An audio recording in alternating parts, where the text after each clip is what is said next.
Happy anniversary! Hindi po anniversary ng Power and Play, kung hindi ito po yung mga araw kung saan last year inanunsyo po yung ating pagkaka-community quarantine. Ayaw pa nilang tawagin noon na lockdown. At ika nga dahil sa parami ng parami po ang mga kaso ng COVID-19. Well, 1 year after, parami pa rin po noon ng parami ang mga kaso. Kahapon po nagtala tayo ng mahigit 4,000 kaso ng COVID-19 at talagang tila wala pa rin pong solusyon, wala pa rin pong lunas na ating pong nakikita. Pero po, tuloy ang ating pakikibaka. Kayo po, last year, nasan kayo nung nag-anunsyo? At ano po ang mga plano ninyo na naantala o kaya'y naglaho dahil sa pagkaka-quarantine o pagkaka-community quarantine natin? Sabihin nyo nga sa atin, ngayon po, pero again, sabi ko tuloy po ang pakikibaka, tuloy po ang paglaban, tuloy ang pag-iingat, at tuloy ang inyong pagsama sa pambansang agahan tuwing Sabado. Ito po ang Power and Play, hatid sa inyo ng Big Boss Cement at ng Cherry Loom. At ako po, si Louie Alas. Magandang umaga mga kapatid, lalong-lalo na po sa ating mga tagapakinig sa Radyo 5 92.3 News FM, sa lahat po ng ating provincial at regional stations, and of course sa lahat po ng mga nakatutok sa atin sa 1PH over Signal TV, yung po mga nagla-livestream sa pamamagitan ng Facebook, and of course ng YouTube channel, yung Louie Alas YouTube channel. Magandang umaga po sa inyong lahat. Ang dami na naman natin pag-uusapan ngayong araw po ng Sabado, hitik na hitik, siksik na siksik sa mga balita tungkol sa sports. At of course, bukas po ay ang PBA draft gaganapin na po bukas. Kaya po ngayong araw pong ito, sa Power and Play, espesyal ang ating pagtatanghal sapagkat magkakaroon tayo ng draft preview mamaya po sa ating second hour. A special presentation ng Power and Play today tungkol po sa papasok ng mga rookies sa PBA. And of course, mamaya naman po makakausap din natin ay mga bisita natin live dito po sa Power and Play. Makakausap natin ang isang watercross world champion, si Anthony Martinez. Sa edad na 55, lumalaban pa po siya. Ika nga ito ay testimony sa mga seniors, yung malapit na mag-seniors. At of course, yung pong isang player ng F2 Logistics, si Dawn Macandili, ay makakasama din natin. Anyway, it is the International Women's Month at atin po makakapanayam siya mamaya at ang kanyang thoughts about sa pagpasok ng F2 Logistics patungo sa Premier Volleyball League. At mamaya din po, pag-uusapan natin ang mga kaganapan sa MPBL, lalong-lalo na sa nagaganap nilang bubble doon po sa Subic. Kasama natin mamaya si Commissioner Kenneth Duremdes. Pero of course, pinag-uusapan natin ang PBA draft. Well, nung una, meron tayong 97 aspirants. Pero ngayon, 86 na lang ang naiwan. Pero hindi pa rin yan biro dahil 12 lang ang koponan na pwede nilang puntahan. Hihimayin natin ang draft pool mamaya sa ating second hour. Pero sa ngayon, pulsuhan muna natin ang bayan. Sinong incoming rookie ang inyong pinakaabangan na maglalaro sa PBA? Ulitin ko po yan. Sino ang inyong pinakaabangan na incoming rookie sa pagpasok po ng PBA? Mag-comment lamang sa aming Facebook na Radyo 5, 1PH at sa ating sariling page Power and Play with Louie Alas o di kaya ay mag-text sa 0949-691-4956. Nako, ang dami natin pong pag-uusapan mamaya. But of course, at this time, bago natin po himayin lahat ng mga bagay na yan, balikan natin ang sports highlights sa linggong ito. Noong nakaraang Sabado, inanunsyo sa social media ni Talk and Text tropang gigastar Bobby Ray Parks Jr. na timeout daw muna siya sa paglalaro sa PBA ngayong season. Kinagabihan ng araw na yon, pumutok din sa social media ang Facebook post ni Talk and Text team owner Manny V. Pangilinan kung saan naglitanya siya kontra kay Parks. Saan kaya hahantong ang issue na ito? Sa PBA pa rin noong Huwebes, nagkaroon ng three-way trade ang Talk and Text, Blackwater at NLEX. Nakuha ng Talk and Text ang number 4 overall pick mula sa NLEX. Nakuha naman ng NLEX sina Maurice Shaw, Don Troliano, Roy Sumang at isang pick Lahat yan galing sa Blackwater, habang nakuha naman ng Blackwater sina Simon Enciso, David Semerad at 2 picks. Kahapon, Biyernes, isa pang trade ang naganap sa pagitan muli ng Northport at Ginebra, kung saan nakuha ng Northport si Jeric Balanza at ang number 24 pick. Ibinigay naman ng Northport sa Ginebra ang kanilang number 13 pick. Ilang trades pa kaya ang ating masasaksihan? At noong Miyerkules, ibinalita ng Samahang Basketball ng Pilipinas na puro cadets ang bubuo ng koponan ng Gilas Pilipinas para sa Olympic Qualifying Tournament. In short, walang PBA players. Mamaya pag-usapan natin yan lahat pagdating sa Fast Take. Noong Miyerkules din, pinangalanan ang finalists sa Naismith Memorial Basketball Hall of Fame. Ilan sa mga finalists ay sina Paul Pierce, Chris Bosh, Ben Wallace, Chris Webber at Michael Cooper. At noong Huwebes, nagbunyi ang volleyball fans dahil sa paglipat ng super team na F2 Logistics Cargo Movers sa Premier Volleyball League o PVL. Ang F2 ang ikalimang team galing sa Philippine Superliga o PSL na lumipat sa PVL. Kaya naman ito ang pinakamalapit na sa inaasam-asam na Unified League sa larangan ng Philippine Volleyball. Naku, ang dami pong kwento, ang daming storya sa pagdating sa larangan ng palakasan at lahat po yan ating hihimayin mamaya-maya. Kaya sumama lang ho kayo ha. 2 oras tayo mga kapatid dito po sa Power and Play. And of course, sa ating pagsisimula, laging gusto nating simulan sa pamamagitan ng ating paboritong segment, ang Fast Take. Kung saan, ngayong araw pong ito, tayo isasamahan ng mga kaibigan natin, mga balik fast takers ito. Ika nga, mga veteranong journalists and of course, mga sinusundan natin sa larangan ng palakasan. Walang iba kundi ang ating mga kasama ngayon, ang Chase Down host. Naku, paborito ko yan, Chase Down ha. Mamayang hapon yan ha, Chase Down. Chase Down host, Waylon Galvez. At of course, Manila Bulletin writer din siya. At ang FIBA correspondent at Tribune writer, walang iba kung hindi si Enzo Flojo. Magandang umaga, gentlemen. Good morning, Com. Ayun, Enzo, magandang umaga sa iyo. Nice to see you. How are you? Kamusta ka?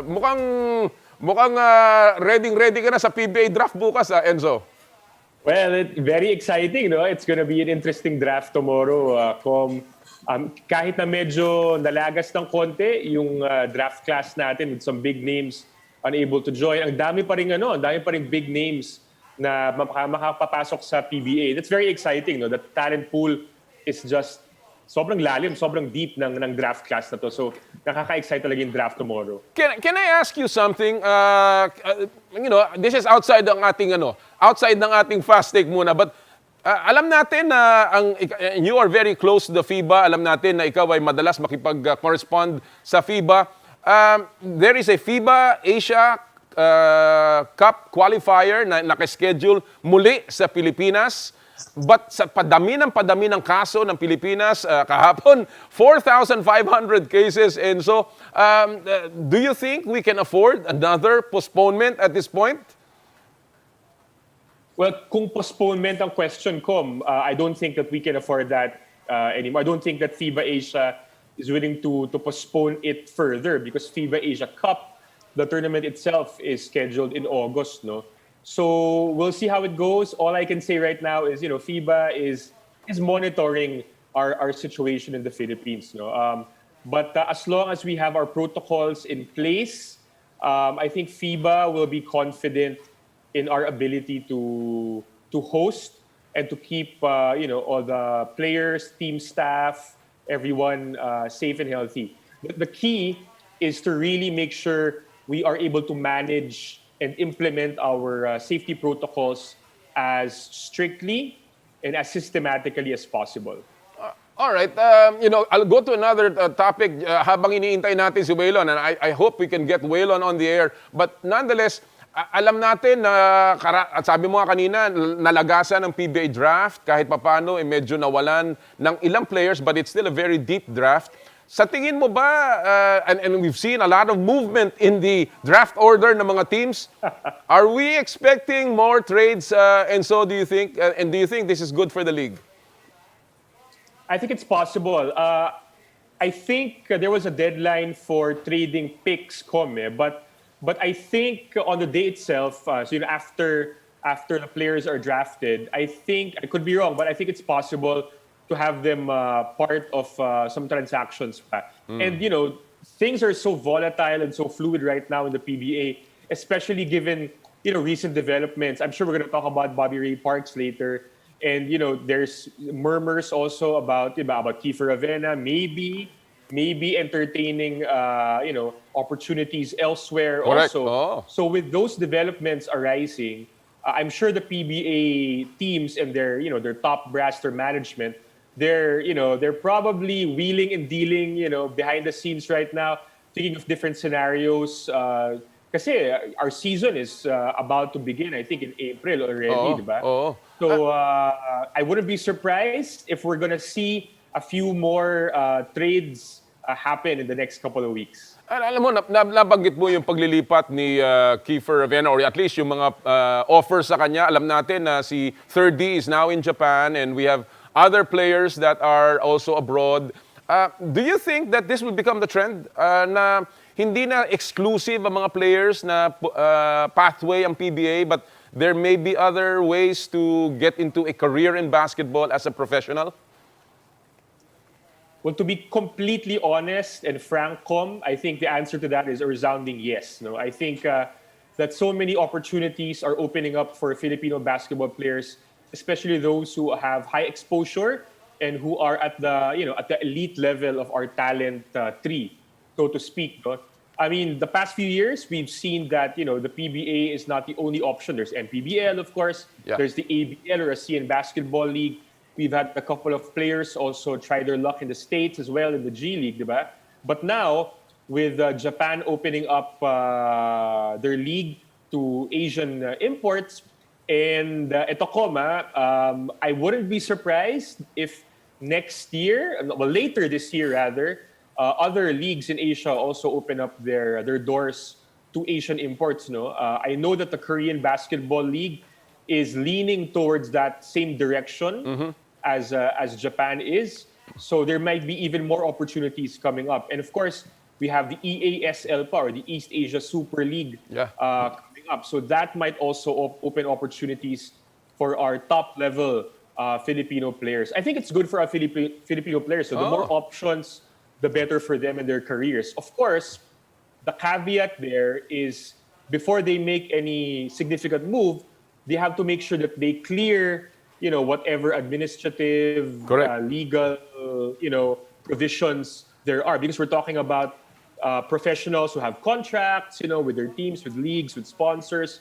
So all those things have to be ironed out and sorted out first. But in principle, yeah, I think this is going to be a trend in the future. And I know for a fact many top-level amateur players are looking forward to the wealth of options available to them after they finish the amateur. Actually, my take on that is kung bubuksan ng ibang bansa para sa ating mga player, dapat tayo magbukas din para sa kanilang mga player. Kasi ganyan lang naman ang buhay, lalong-lalo na pagdating sa professional sports. All right, let's begin with our fast take. Mukhang hindi natin makuha si Waylon, but so you will be my sole fast taker of the day. Alam naman natin anong itong fast take. This is about the opinions of our sports journalists. Ika nga, bato-bato sa langit, tamaan, huwag magagalit, walang tama, walang mali. And this is our first fast take. And so, ang Gilas Cadets ay ipapadala sa FIBA Olympic Qualifying Tournament at walang mga pros. The question is, good call ba ito para sa SBP? You have 1 minute, and so, go! Well, definitely there are pros and cons, no? But bottom line, I think it's a good call. Magandang training to for our cadets. We have 5 cadets already, and we have 4 coming in. Diba sila Jordan Heading, sila Chadi Rangel, and a couple of others. So we're gonna have 9 in addition to, I'm assuming, guys like Dwight Ramos, Justin Baltazar. Good training for them. No conflict with the PBA and their players. But the downside, we have to really temper our expectations. Yes, No? I don't think this is going to be the deepest team we can send. But again, looking ahead to the future, looking ahead to, forming a competitive team for the 2023 World Cup, which will be held here in Manila, I think this is the right move. Definitely the right move. It's going to build chemistry, going to give these young guns a lot of experience, and it's going to, help them gel together as a unit also. So I think moving forward, very, very good. But again, if we're expecting to qualify for the Olympics, if we're expecting a podium finish in the Asia Cup, dun tayo medyo kailangan mag-temper na expectations. My own fast take, and I totally agree with you, I think we have to temper our expectations. Pero sa akin, alam mo, I've always believed in a dedicated national team. I have put together one before. I think na ito ay good for the future. I believe that dapat yan talaga ay ang maging direksyon dahil napakaraming disruption sa ating PBA calendar. It works for both parties. But then again, we have to be patient. We really have to be patient sa ating international campaign because hindi pwedeng maatamo ang ating mga minimiti sa isang pitik lamang. Alright, ito ang ating ikalawang tanong, Enzo. Tina-target ng PBA na magkaroon ng 10-month, 2-conference season lamang ngayong taon. Sa ganitong panahon, ano ang mas akma para sa iyo? At para sa PBA, 2 o 3 conferences? Enzo, 1 minute, go! Well, I think, having 2 conferences has always been the more sensible framework for the PBA. And if I remember correctly, the last time we had that was under your commissionership, di ba, Kom? Years ago. So I think it makes sense. I think it's definitely a good thing. To be completely honest, however, I think 10 months is a little too long for a basketball season for a league with only 12 teams. But because of how the pandemic really dramatically shortened, the previous season of PBA, I think right now it's understandable. It makes sense. But in the future, I do hope that they stick with 2 conferences, and I hope that if the PBA really wants to conform to the standards of the top pro leagues around the world, we're gonna need to shorten the season a little bit. We need maybe a 3-4 month real off season for our players and our coaches. And I think this has a lot of potential. The bubble also showed that if we wanted to compress our season, we can do it in a creative way without sacrificing, sponsorship and brand exposure and things like that. But bottom line, 2 conferences makes good sense. Ako'y sang-ayon din sa iyo, Enzo. Again, as you said, I started this. I really think that it's good for the players. Hindi masyadong pagod, hindi masyadong mapapahaba nila ang kanilang career. Actually, nasabi na nga ni Coach Yeng Giao to in another interview that he thinks that the PBA should revert to a 2-conference format. I also believe, tama ka, imbis sa 10 buwan, siguro 8-9 na buwan, that leaves some window for our national team to get together during that international window of about July hanggang mga September. So, I'm totally with that, and I really hope na pag-aralan ito nung kanilang study group na ginagawa ng PBA. Alright, our third and final take of the day. Ano sa tingin ninyo ang pinakamagandang solusyon sa fiasco, yung kaninang binabanggit mo, Enzo, ng talk and text tropang Giga at ni Bobby Ray Parks Jr. Alam naman natin na nangyari dyan. Sabi ni Bobby Ray, hindi na siya maglalaro. Sabi naman ng talk and text, inoferan ka namin, hindi ka maglalaro. Ano ang pinakamagandang solusyon, Enzo? 1 minute, go! Well, first of all, it's sad what's happening. Bobby Ray Parks is coming off, such a good season, averaging 20 points, 8 rebounds, 3 triples per game, diba? So he's coming off a career season. Sayang talaga ito nangyayari. I think what happened here is a breakdown in communications, no? Anytime that stakeholders find out first via social media, that a player is, not joining, that's really bad news, no? And I'm not surprised TNT has pulled the trigger, has moved forward. They traded Enciso and Semerad for a top 4 pick, which will probably be Mikey Williams tomorrow. So I think they're moving. That's a good move for TNT. No? For Ray Parks, I'm not sure what his motives are, what his move is. I can only wish the best for him. No? But they have to find a way to sit down, to formally talk and have a clear conversation, because this could be even uglier and more confusing than what happened to Greg Slaughter and Hinebra the past year. And I really hope because TNT is going to move forward. They already have. For Bobby Ray Parks' sake, I hope he sits down with the team and clears the air. Well, again, I agree with you. Kasayangan, talaga nanghihinayang ako na mawawala si Bobby Ray sa PBA, at least even for a year. This is a guy that has so much talent. Alam naman natin yan. He almost made it as MVP in the bubble. But again, I guess the whole problem lies here in the sistema na pinapatupad ng PBA. No? Ngayon napapasok na yung unrestricted free agency sa PBA, and so obviously this is going to help many players, and also it will also now become the market forces. Kung saan maganda, doon pupunta ang mga player. That's right. It'll be like a free market environment already. You know, it favors the players very significantly, and it reminds us of how things are done in the NBA, so to speak, diba? I think that's a positive thing. I think that's a progressive move forward for the league, no? And I hope that it actually prospers. But of course, hindi pwedeng anarchy, chaotic, free agency ang mangyari. Kailangan may rules of engagement, so to speak. And I hope that the PBA study group will come up with reasonable, sensible, logical rules of engagement. And that will, favor the players and the league and the teams as well. And I think the first thing that they have to clean up, dapat ayusin, yung salary cap system. Alam mo, yan ang pinakamalaking bagay para mabalanse ang mga trades, para malaman kung pwedeng lumipat ng isang player. Sa kasalukuyan, ang alam ko, and again, I'm being very candid here, na ang salary cap is very loose sa PBA. There is a salary cap set, mga kapatid, ng PBA. Ang isang team ay allowed 75% minimum to comply and a maximum of 100%. Of course, pag lumampas dyan, you are penalized. At kasama po dyan sa salary cap ay lahat ng natatanggap nilang benepisyo. Yung mga kontrata sa mga commercial, yung mga binibigay na mga bahay, mga kotse, kasama po yan sa salary cap. And I don't know how some teams can fit together yung kanilang salary cap with all their big players. But again, that's another issue that we can talk about. And so, it's been great talking to you today. Maraming salamat, and I continue to read all your posts and all your columns. And so, maraming salamat sa pagsama sa Fast Take ngayong umagang ito. Thanks, Kom. Take care. Yan po mga kaibigan, ng ating kaibigan, si Enzo Flojo ng FIBA correspondent, of course, the Daily Tribune. Naku, napakarami po niyang mga takes dun sa kanyang Twitter account. Sundan niyo si Enzo Flojo. Sayang at hindi natin nakuha si Waylon Galvez. But never mind, next week ay makakasama natin yan si Waylon. Alright, at this point mga kaibigan, naku, ililipat tayo sa isang sport na hindi tayo masyadong pamilyar.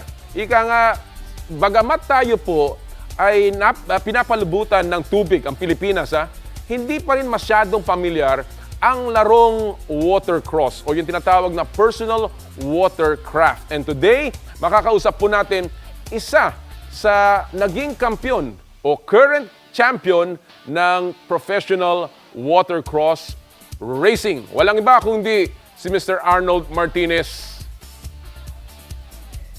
Good morning, Arnold. Good to see you. Good to see you po. Basta po kayo. Mabuti. Are you in the US right now, Arnold? Opo. Nandito po ngayon. Katatapos lang nung last karera namin sa Mark Hunt sa Lake Arizona, which was the 300-mile race. It's the hardest endurance race in the world.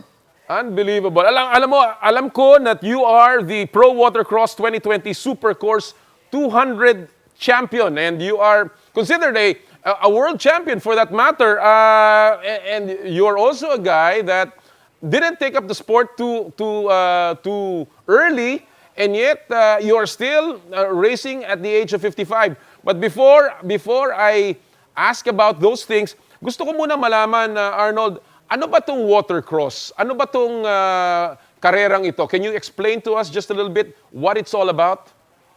On the background po sa squad natin is a stand-up jet ski, which is what I raced last weekend. So sa Subic Bay, Cebu, Iloilo, It's a growing sport in the Philippines, and we have an association there called JSAP, which is Jet Sports Association of the Philippines po. And iniengganyo ko lahat na mahihilig sa water sport to join and contact our president there, Harley David, to join the association. We would love to have the sport grow in our nation. It's still a growth. It's been around since the 90s there. But we can pause, sir. All right. Televiewers.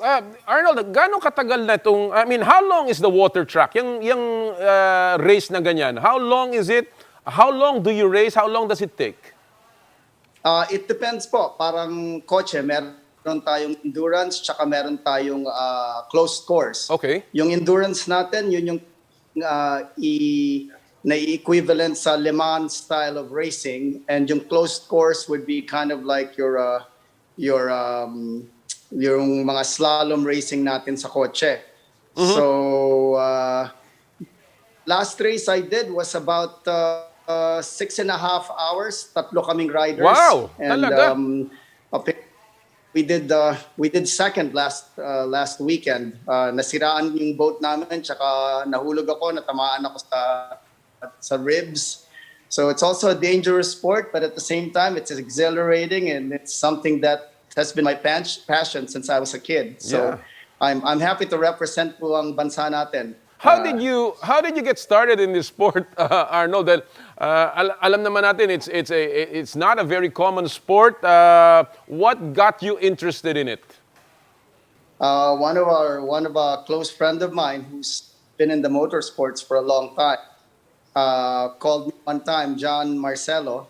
They're known for racing in the Philippines po. Sabi niya, tara, mag-jet ski tayo.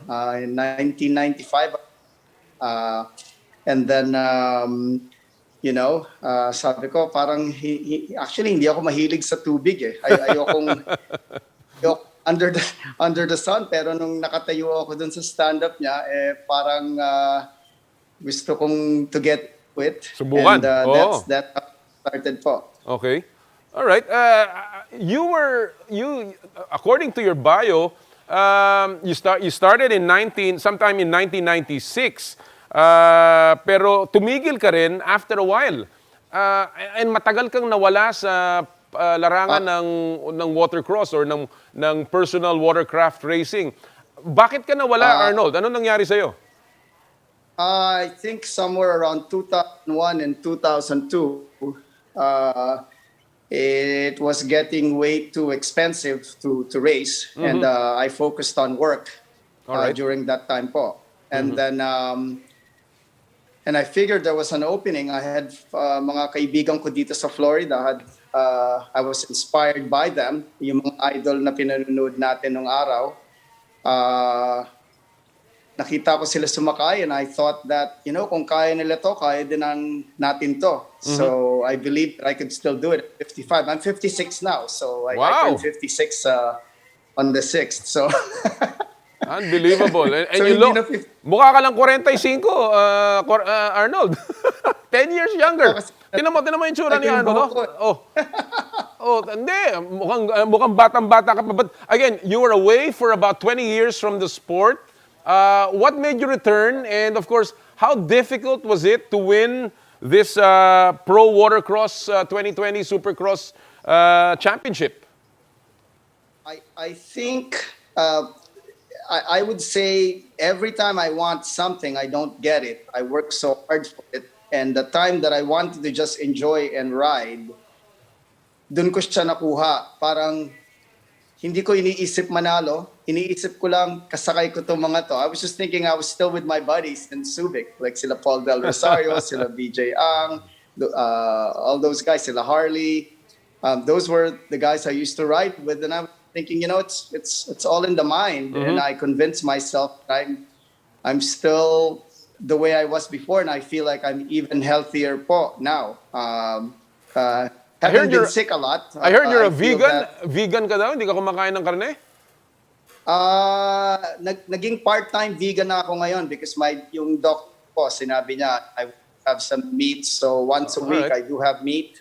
Kasi my cholesterol had shot up to almost about 300 plus. Wow. They called me a walking. So that's why I want to get into being an athlete again, to physically fit po. Okay. You've talked about kung paano ka magpakondisyon, but what is the secret of a rider, of a watercross racer? Ano ba ang sikreto diyan para maging magaling? You do a lot of riding time. Of course, enjoy safety first ang ina-advise dahil maraming sasakay ng jet ski even if they know they're athletes. It's like any other fast craft. You have to be very safety conscious. In short, you have to practice a lot, do a lot of cardio, have a lot of flexibility. I try to lose weight because in my opinion, the lighter the craft, the faster it is. Okay. But then you want to have the strength of a bigger person. So yung training ko, in-specify ko sa physical fitness trainer ko, I want to lose weight, but at the same time, I want to be stronger. Yeah. The whole body. You know, I've tried jet ski a couple of times in my life. It's enjoyable, but certainly it's dangerous. Ang hirap. Lalong-lalo na pagka lumalaki ang alon. And of course, lalong-lalo na pag kasiguro meron kang hinahabol na. But again, alam natin ang Pilipinas is an archipelago surrounded by water. Ang dami nating pwedeng pagdausan ng watercross, ng personal watercraft. Do you think that this is a sport that the Filipino can certainly excel in and should be promoted more? I believe that the Filipino riders are world-class riders. There's a lot better riders than me out there. I just believe they have to go to the championships. Unfortunately, this year po, no, we had to deal with COVID, and then some of our riders, they can only go to the US once a year to ride the World Championship, so they're unable to do yung mga national races. I believe that, yes, the Filipinos can dominate. Meron ngang nagbigay ng pangalan sa akin, Dominator daw, so I extend that Dominator name to my teammates there from before in the 90s and the early 2000s. They're the guys that had inspired me to do this, cheered on for me. Of course, the whole Filipino community had cheered me on, and it's what kept me going to inspire me to keep going and going. Na I just blocked my mind na wala akong katabi na hindi natin kayang lampasan. Very good. Yun lang yung nasa isip for all of us there po. And of course, ang kailangan natin dito sa sport na to, dahil mahal nga, it's an expensive sport, suporta mula sa, I guess, sa pamahalaan, no? In terms of, I guess, bringing in the equipment and, of course, making it more accessible to people. Before I let you go, Arnold, you said that you're 56 now. It's unbelievable that you're still competitively racing, winning races, and becoming a world champion. Ano ba ang message mo sa mga kaedad natin? Kasi hindi ako nalalayo sa iyo pero anong message natin sa mga kaedad natin na gustong maging katulad mo na hanggang ngayon ay lumalaban pa? Wow, that's quite a compliment po. I think it's all in the mind. Age is just a number. There's nothing that our mind can't instruct our body to do for as long as we work it out. Most especially with the diet that's available to us now po. No, so ang advice ko, just keep going for the stars and try to reach it, and then you can do it. I never thought I could. I mean, I did this for fun. I didn't think that I would get this many support, and sometimes maybe it's better that way po. And we should ride someday. Nako, sana nga magkaroon tayo ng pagkakataon na magsama at maturuan mo kami. But again, at this moment, we're just happy that you're competing, you're winning, especially for the country and for yourself. Maraming salamat, Arnold, for joining us today, and we wish you all the best sa iyong mga susunod na mga plano. Maraming salamat po for having me in your show. And thank you very much to everyone that supported, that cheered for us, for all of us. This is for all of us there po. All right. Yan po mga kaibigan ng ating jet ski racing champ, Arnold Martinez. Naku, pambihira ha. 56 in racing. Kaya huwag kayong bibigay. Yung mga palapit na senior, meron ba dito yung mga malalapit na huwag kayong bibigay. Laban lang ng laban. Kita nyo naman si Arnold, still competing and winning. Susunod natin makakausap mga kaibigan at this point. Tuloy-tuloy po tayo dito ha. Alam natin na ngayon po ay nagsisimula na o nagpapatuloy ang MPBL muli after a year's absence. And of course, marami pa ring nangyayari. Sila ay nasa isang bubble sa Subic. At atin po ngayon makakapanayam, walang iba kung hindi ang commissioner ng Maharlika Pilipinas Basketball League, ang dating MVP ng PBA, and of course, ang dating Captain Marbel, nakilala natin. Walang iba kundi si Kenneth Duremdes. Magandang umaga, Kenneth! Good morning, Noli. Oy. Kumusta po kayo dyan? Ikaw ba, nasa loob ka ng Nasa loob ka ba ng Subic ngayon? Nandito na tayo sa loob ng Subic and nasa loob po na po tayo ng bubble. Naku, talaga namang sakripisyo din para sa iyan. Kasama na mawawalay sa pamilya. But again, serbisyo naman para sa bayan para lalo tayo magkaroon pa ng karagdagang sports. Kenneth, gusto ko munang tanungin, unang-una, bakit ba natagalan masyado ang pagbabalik ng MPBL? Well, unang-una, natagalan tayo dahil nga nagkaroon tayo ng pandemic last year. And marami pong naapektuhan. Lahat po is tumigil, pansamantala. Hindi lang tayo, hindi lang MPBL. Lahat po ng sektor, private man o public. But isang nagpatagal pa rin po kung paano tayo ng ating permit is ang hirap po mag-apply, mag-secure ng permit sa DOH-IATF. So, hindi po siya ganun kadali. Alright. Well, alam natin na finally kayo ay nabigyan ng pahintulot para muling maglaro. Kagaya, nasa Subic na kayo para sa isang bubble play. Kamusta naman so far ang tinatakbo ng bubble? Alam natin na natapos na yung isang division championship, nanalo ang koponan ng San Juan. At itong Southern Division ang inyong iniintay.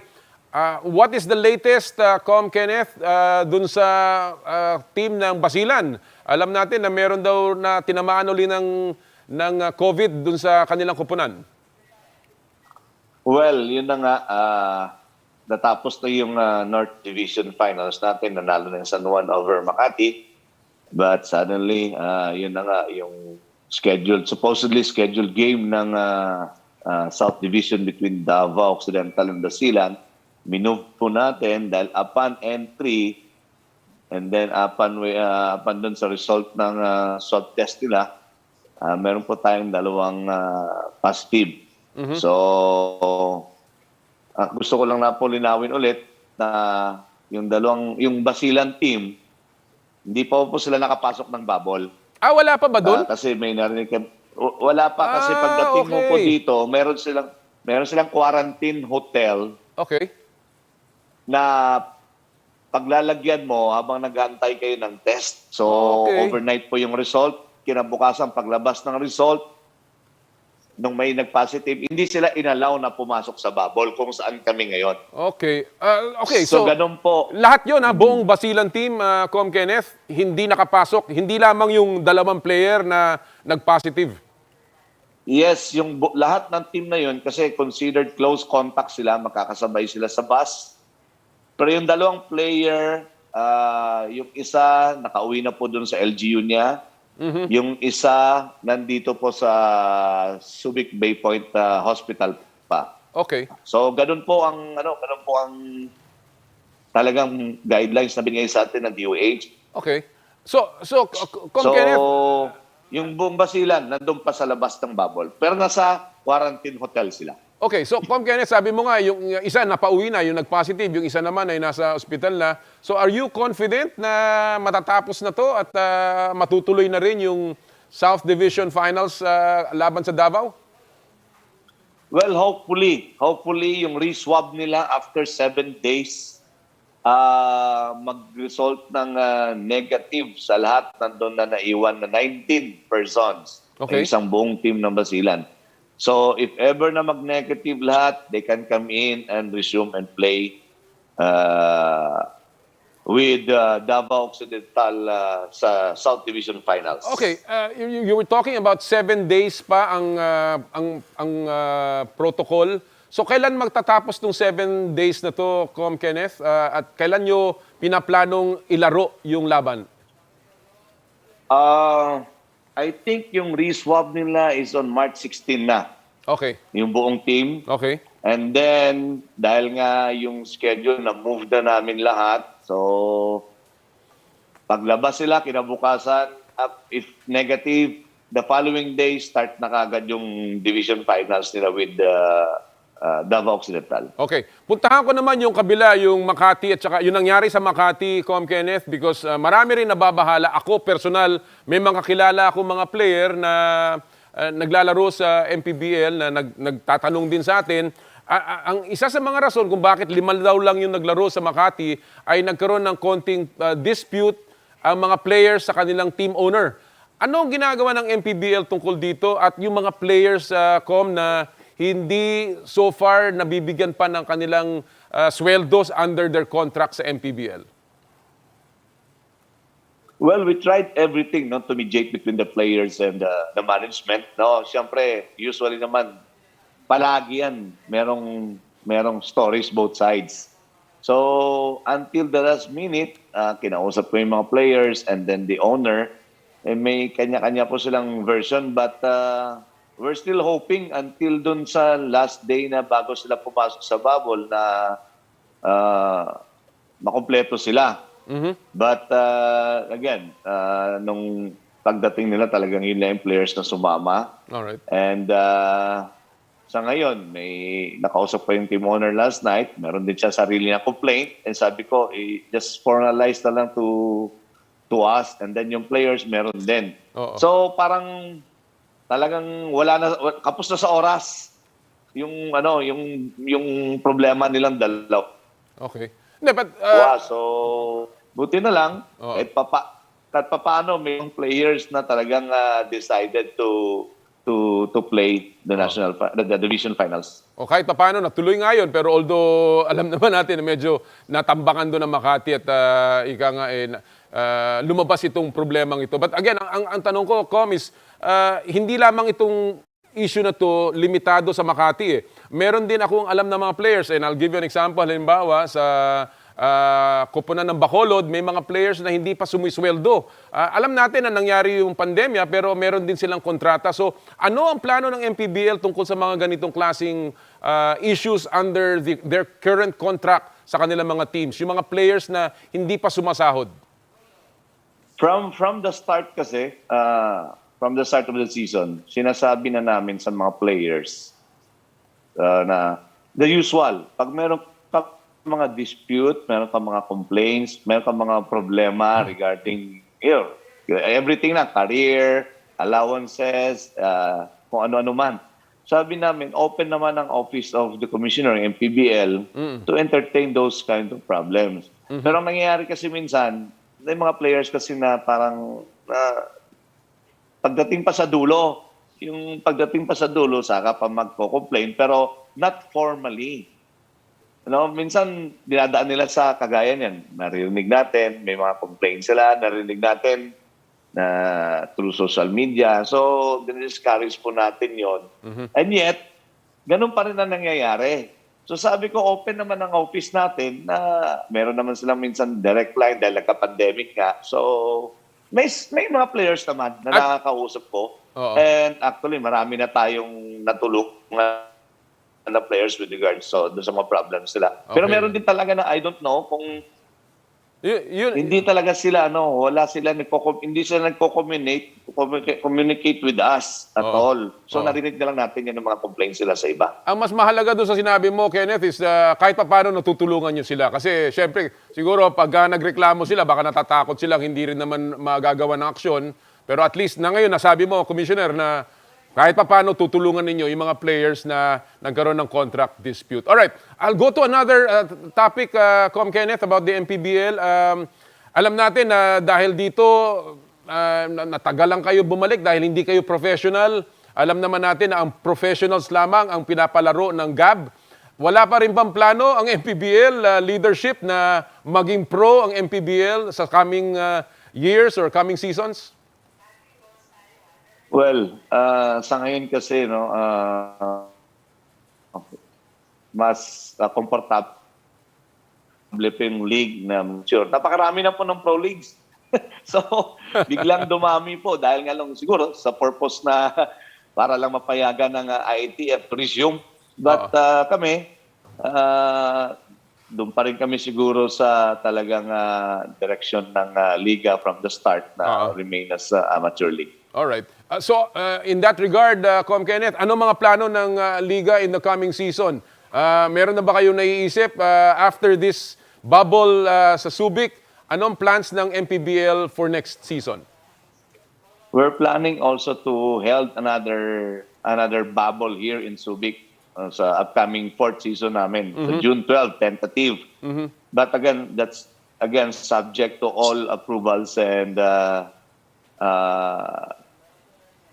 guidelines protocols of DOH pa rin. Kung papalarin ulit sa next sa season, yung application natin mapayagan, dito namin ulit held yung bubble namin sa Subic. Oh, great. Magandang balita yan, lalo-lalo na doon sa mga koponan na matagal na hindi naglalaro. Of course, inaabangan na nila yung muling pagbabalik nila sa MPBL. Kenneth, before I let you go, bukas papasok na ang PBA draft. Marami rin namang mga tiga MPBL na sumali, nagpalista para pumasok doon sa draft na yon. Anong reaction mo bilang commissioner ng MPBL na kayo ay maraming players din na ngayon ay nag-a-apply na sa PBA? Well, kami naman dito sa MPBL is again, na-experience na natin dito ng mga ilang season na may mga players talaga na bigyan ng second chance. Kaya yun yung isang reason na meron po tayong liga na sa kagaya nito MPBL na amateur. Dahil napakarami pong talents dito sa atin na hindi lang na talaga na bibigyan ng todong exposure. So, kung may resulta na po ang MPBL na may mga players na talagang natupad na yung mga pangarap nila na makapag-pro. And for us, it's another achievement for the league also na itong mga players nakapag-pro, and then meron tayong mga players na naman dito na magjo-join ng draft, and then we're just hoping na matupad din yung pangarap nila kagaya natin nung araw na ang pangarap ng isang player ay makapaglaro sa PBA. So masayang-masaya na po tayo doon. And likewise, yung mga hindi naman pinalad ng mga pros natin dyan sa PBA na hindi nabigyan ng maganda exposure, nandito lang po. Baba lang kayo. May tahanan po kayong mapaglaruan at mapaglibangan. Ang ganda. Ready po kami para sa inyong lahat. Isa pa, yung Vismin Super Cup ay magsisimula na rin daw. May plano na rin sila magsimula. Ito ba, anong reaction mo? Ang mga players nyo ba ay pwedeng lumaro doon? Alam ko, halimbawa ikaw, you are from Mindanao, you are supporter ng sports sa probinsya, you are an example of a product ng provincial development ng sports.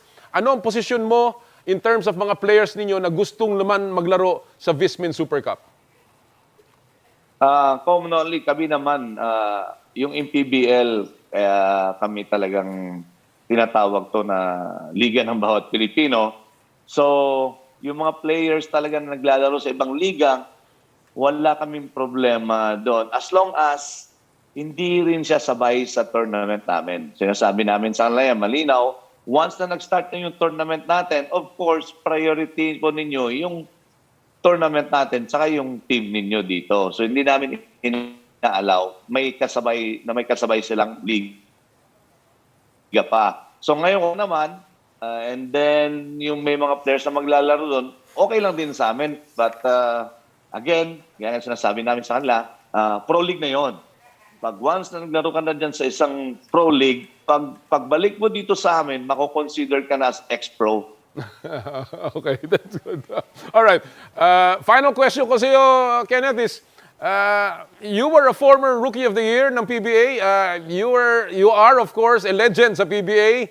Ano ang advice mo sa mga papasok na mga players ngayon sa PBA, ngayon na malapit na ang draft na gaganapin bukas?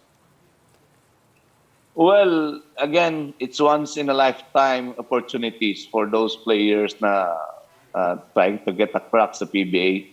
Alam niyo po, wag na ninyo pitawan yan dahil napakahaba po ng pinaghanda nyo. It's eventually a dream come true, hopefully, soon for you guys. Talagang, pag may opportunity, gaya ng sinasabi nila, pag binigyan ka ng pagkakataon, yan, dyan na yan, huwag ninyo sayangin opportunity na yan. Dahil marami pong players na hindi pinapalad.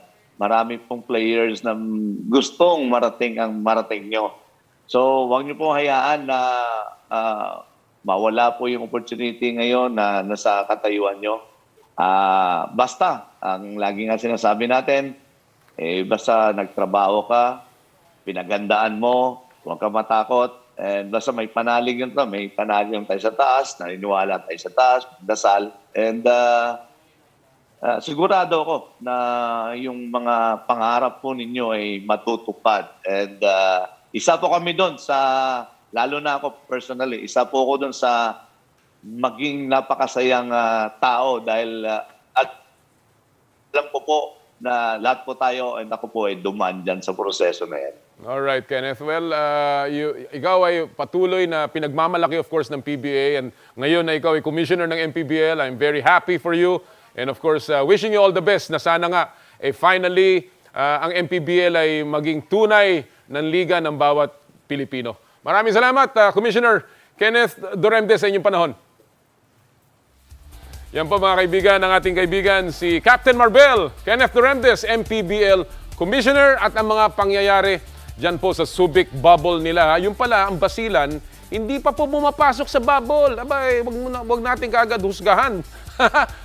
Nagpapalakas pa po, and hopefully makalaro sila sa March 17. Yan po ang laban ng Basilan at ng Davao. Mananalo ay makakalaban naman ang San Juan. Alright mga kaibigan, marami pa po tayong pag-usapan.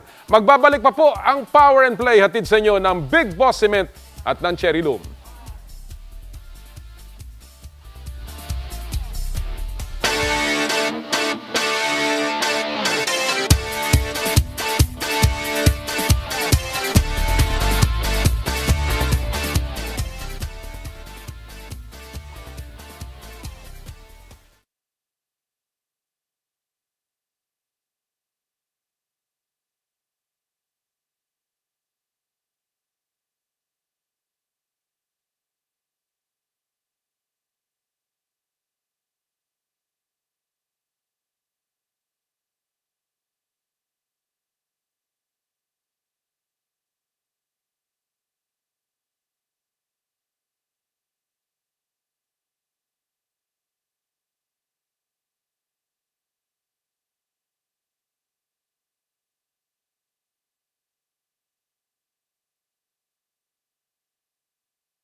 Bago po tayo magpatuloy, gusto ko lang pong batiin ng isang belated happy birthday si Senador Robert Sonny Jaworski. Happy birthday, Senator Jaworski. Saludo pa rin ako hanggang ngayon sa iyo. I've always been an admirer. I've been a visitor in his house. Talaga pong ako'y patuloy na nananalangin na kayo'y nasa mabuting kalagayan. Gusto ko rin pong batiin ng isang happy birthday ang isa ko pong kaibigan, si Doc Bunny Ernesto Bunny Mendoza, ang doktor po ng aming batch sa Lasal Green Hills. Doktor ng batch, Doc Bunny, happy birthday. Enjoy at salamat sa iyong suporta. Alright, at this point mga kaibigan, balikan muna natin ang best moments sa kasaysayan ng palakasan this week in sports history. March 11, 2020, nitong nakaraang taon lang, nagdesisyon ang National Basketball Association o NBA na suspindihin ang season dahil sa COVID-19. Ginawa ni Commissioner Adam Silver ang desisyon na ito matapos magpositibo sa COVID ang isang player ng Utah Jazz, ang All-Star na si Rudy Gobert. Siyempre, matatandaan din natin na matapos ang ilang buwan, ipinagpatuloy ang season sa loob ng isang bubble kung saan nagkampiyon ang Los Angeles Lakers. COVID-19 hits the NBA this week in sports history. Naku, natatandaan ko yung araw na yun. Kasi tinututukan natin ang NBA dahil dun sa NBA Fantasy League. Naku, ang dami po sa amin talagang nagkamot ng ulo. Ano kaya mangyayari na ngayon ay wala ng NBA. But again, all's well that ends well, ika nga. At ngayon, patuloy po ang NBA na ating tinututukan. Kahapon o nung isang araw, nagsimula na uli yung second half after the All-Star Game. At ngayon po, I think there are about 10 or 11 games today. Manood kayo, ang dami, paganda ng paganda ang mga laban.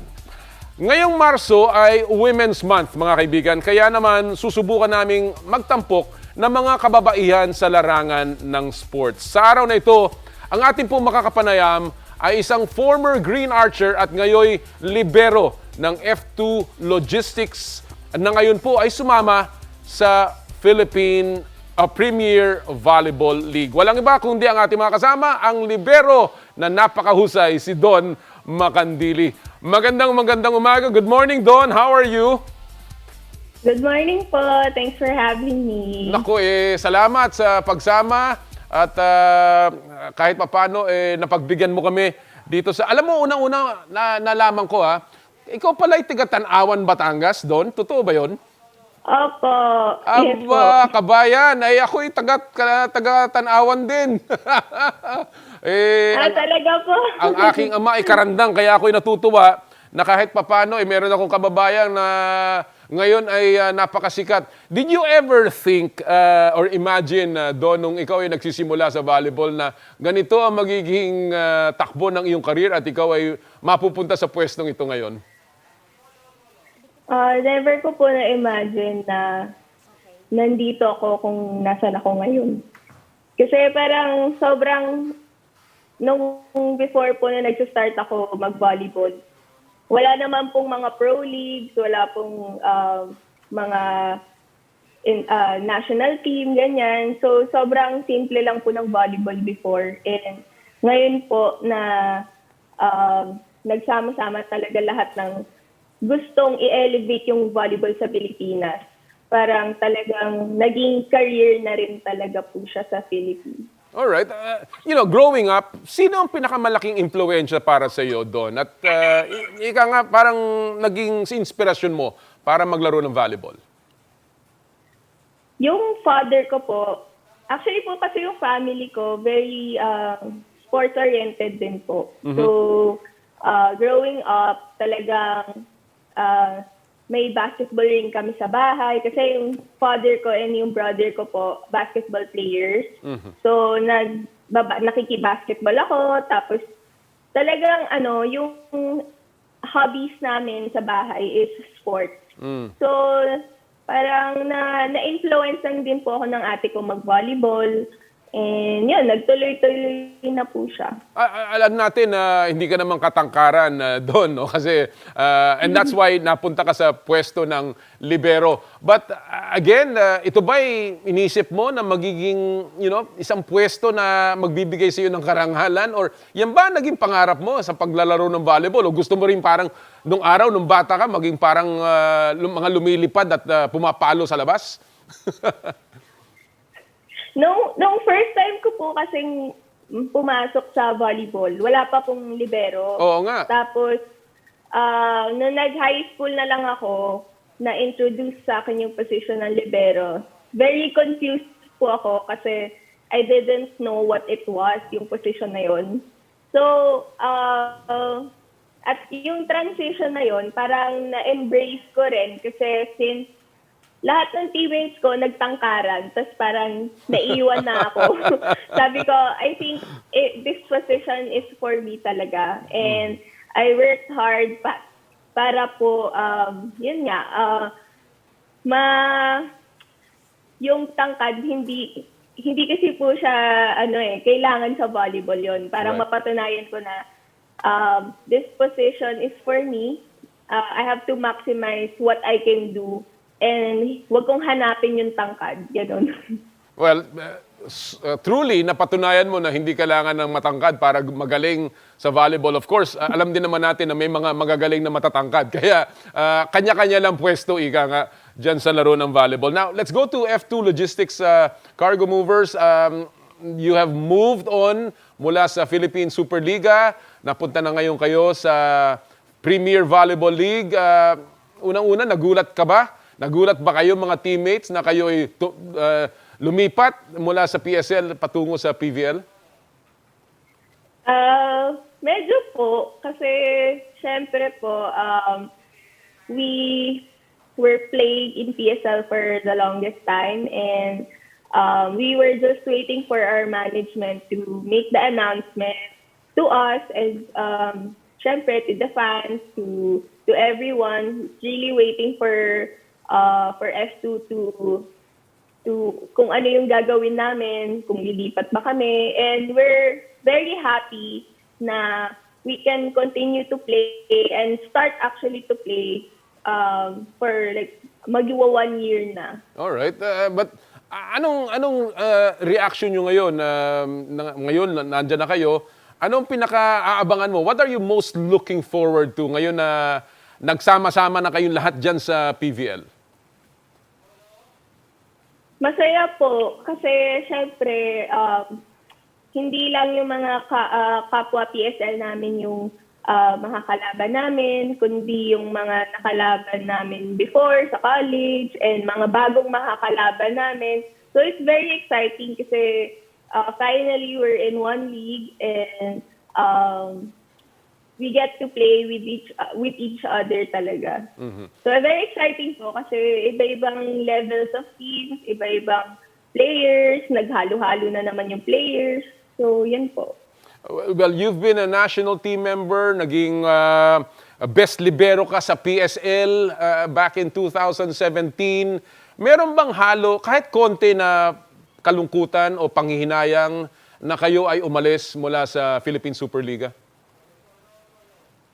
Siyempre po, may lungkot kasi parang it's been years na din po kami naglalaro. Pero with the current situation po kasi parang we also have to think about the team na we're still together. So we're taking this opportunity to still play the sports we love. Before I leave yung PVL, how do you think itong move na ito, ngayon na 12 teams nasa PVL, top 5 teams ng PSL, yung mga malalakas ng PVL, what does this do para sa volleyball sa tingin mo, Dawn? With a 1 year na break po, so very this is the time na parang matetesting po talaga yung lahat ng players kasi syempre lahat kami 1 year break, Oo. medyo back to zero. So, parang when we get back, it's really a test of character for us players to really get back to our previous condition. And very exciting to see na yun nga, yung mga previous rivalries from each team na maghaharap-harap. So talagang everyone's really excited, especially the fans, kasi they've been waiting for us to come back and play. And yun, kasi wala na sila mapanood sa TV, gano'n. Oo naman. Talagang miss na kayo ng mga fans ninyo. Miss na kayo ng mga sumusuporta sa volleyball. And of course, kailangan na kailangan ng ating bansa yan, lalong-lalo na sa dami ng problema na ating hinaharap. Dawn, it is the International Women's Month itong Marso. And I'd like to talk to you a little bit about that. Alam natin na ang kadalasan nagiging tema ng mga Women's Month is women empowerment. Para sa iyo, Dawn, anong ibig sabihin ng women empowerment, lalong-lalo na sa buhay mo at sa buhay mo bilang atleta? For me as an athlete, I think, and as a woman, it's important to have a dream na talagang paghihirapan mo and ibubuhos mo talaga yung 100% mo sa, for me, it's volleyball. So, talagang volleyball is my passion. I would do anything for volleyball. So, I think young women now, talaga, they are searching for that dream. Like me, I found volleyball. I found passion in volleyball. And the best part about that is I also found a career in volleyball.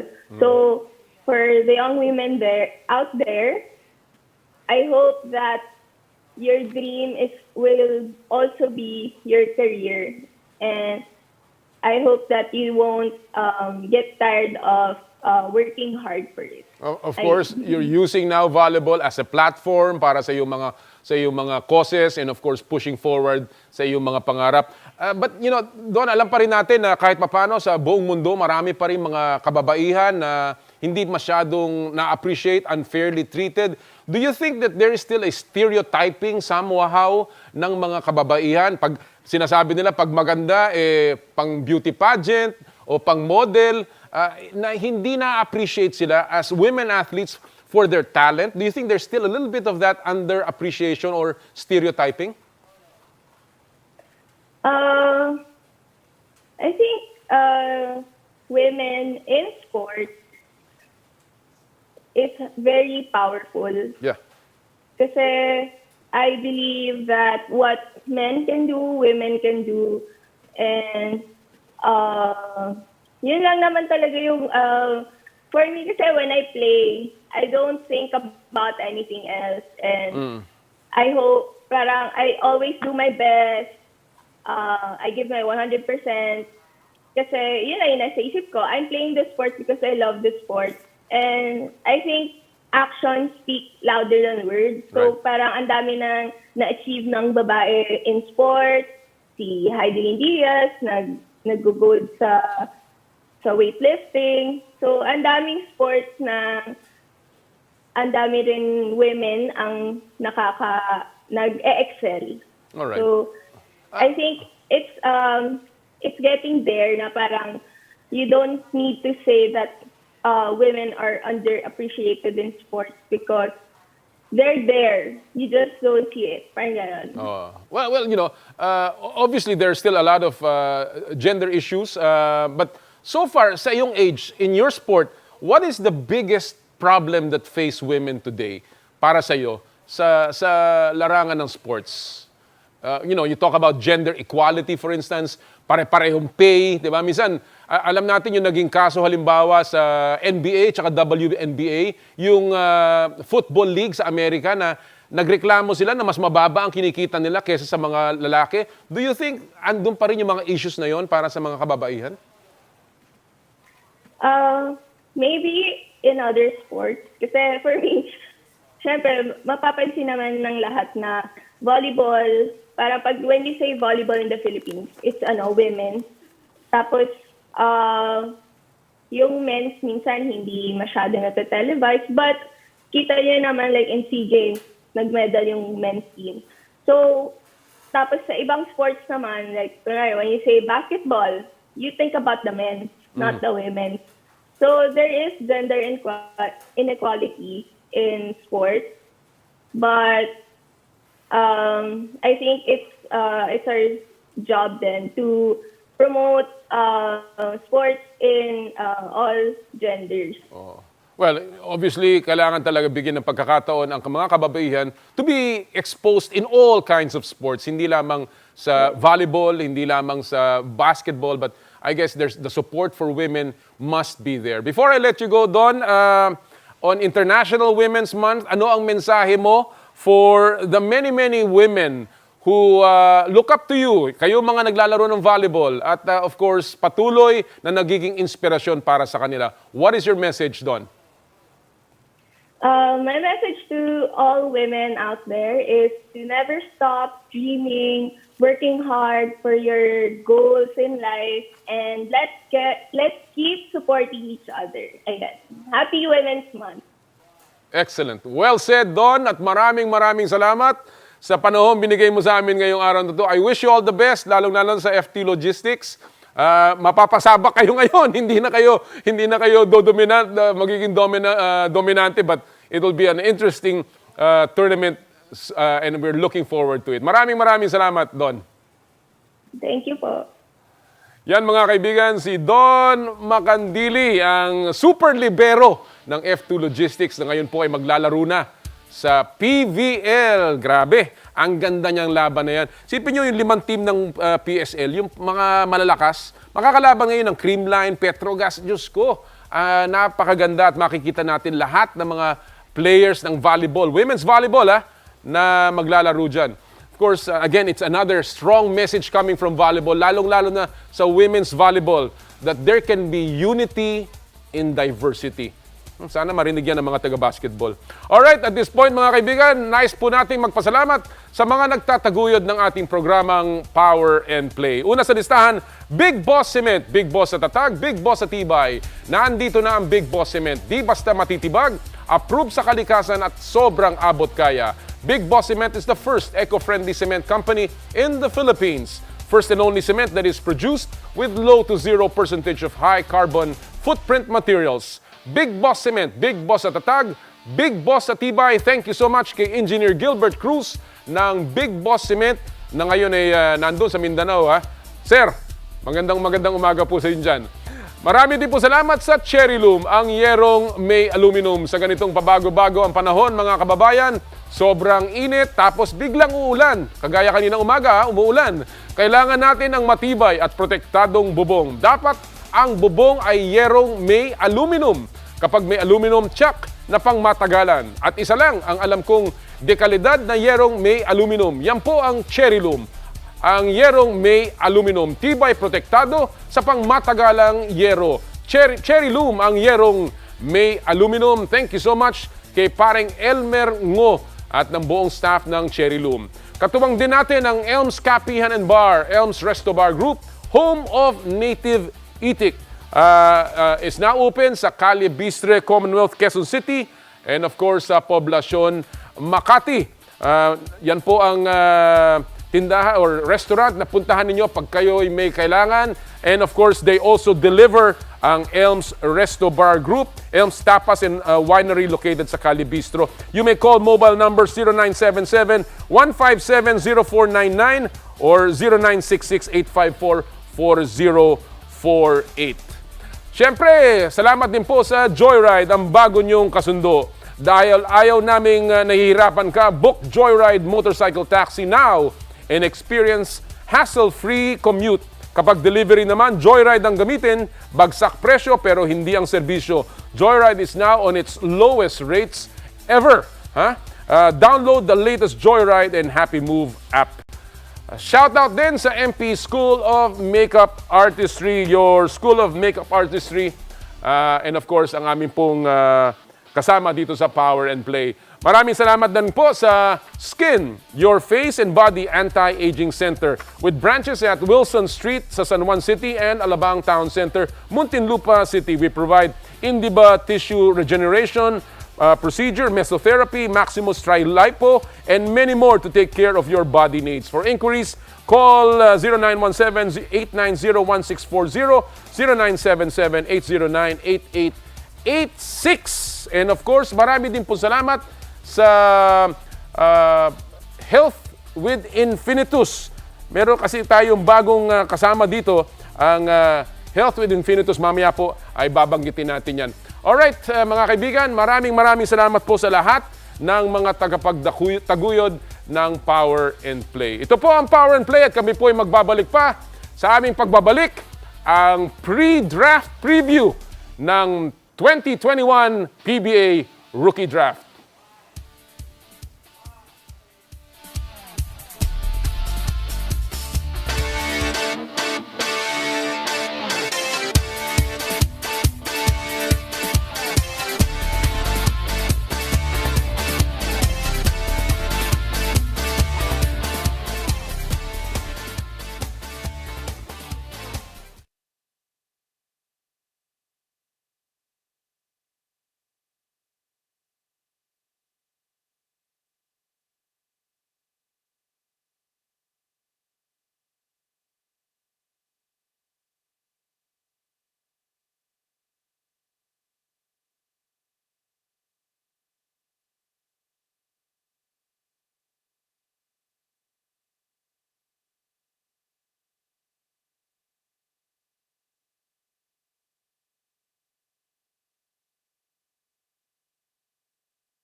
Nagbabalik po ang Power and Play. Bago po tayo magpatuloy sa ating main event ngayong araw pong ito, ang ating draft preview, Gusto ko lang pong again paalalahanan na ang lahat ng mga tao ngayon pong may pinagdadaanan tayo sa COVID-19.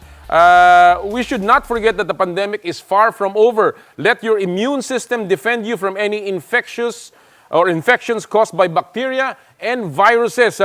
Choose what's best for you and your family. Take Infinitus Philippines Immunity Combo featuring in Polisac and in Lingzi.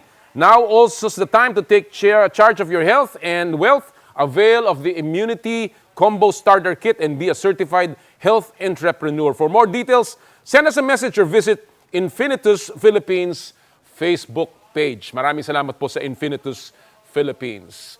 Alright mga kaibigan, at this point, bukas na nga po ang PBA Rookie Draft. And today, atin po makakasama para i-preview o bigyan kayo ng paghimay ng mga maaaring mangyari bukas sa pagpili ng mga teams ang ating mga ekspertong mga bisita.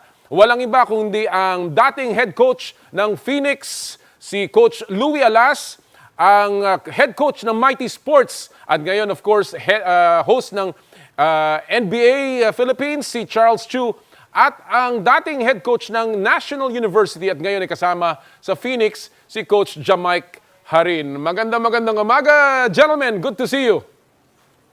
Morning. Good morning. Ayun, nakuha ko rin kayo. Coaches. Thank you so much for joining me. This is live, mga kaibigan, kaya marami tayong pag-uusapan. And let me go quickly, straight to the point. Gentlemen, unahin ko siguro muna si Coach, siguro seniority before beauty. Charles, mamaya ka na. Kasi seniority muna. Coach Louie, gusto ko lang tanungin. Ngayon, medyo kumonte ng konti yung ating listahan. Nawalan pa ng 4, nagkukunin ng Gilas draft. Sa tingin mo ba, malalim pa rin? Is this still a deep and substantial draft na papasukin natin bukas? Still, sa history ng draftees natin, ito yung deepest. Pinakang malalim talaga to sa nakikita ko. Alright. Coach Jamike, alam natin na ang mga draft ay hindi lamang defined by the depth but also by the quality. Minsan napakaraming ang player pero wala ka naman mapili. And of course, yung mga tinatawag nilang franchise players. We remember before na yung drafts, halimbawa nila Asi, yung mga nagbigay sa atin ng mga Eric Mink, ng mga Danny Sigel, even with Junmar, these were franchise-changing players. Sa tingin mo ba itong draft na to, may mga ganong klaseng mga players, Coach Jamike? Yes, like what Coach Louie said a while ago, it is a very deep draft right now. So what Comnoli you're saying is if there's somebody in the draft right now that could change the dynamics or the team's success in the PBA, marami. I believe there will be 3 to 4 players that would really be a franchise player in the near future. All right, Charles, alam natin that there is a draft order now, and when teams start, looking at the players that are left, what do you think are the teams looking at? Is it more of the fit or more of the talent? I think it's a mixture of both. Pero maganda nga ngayong sa draft na to, there's a little bit of everything. You have a lot of talent sa guards, sa wings, and even the big, there are a few, although not so many, na medyo, I would say, almost you could say sure thing na makakatulong talaga sa PBA team. I'd say they're at least the first 8 picks pretty much will be solid, if not stars, in the PBA. So it's gonna be a great draft, and I'm happy. And medyo biased ako kasi ibang player dyan na marami na nakasama ko. Alam so, ko, I'm excited. Yes, you have a lot of players there nang galing sa Mighty Sports. Marami dyan, kakilala mo. Just like Coach Jamike na meron siya mga nahawakan sa NU. And of course, Coach Louie, alam niya yung mga papasok dyan because it was for a long time, I'm sure he was also tracking these players. And let me go to Coach Louie. Coach Louie, nakatulong ba na this year ay walang draft combine? Alam mo, nung panahon ko, halimbawa, nung 2003, I remember na nagkaroon tayo for the first time ng rookie camp. At doon namin, somebody unheralded, katulad ni Harvey Carey, na hindi kilala. He was undersized.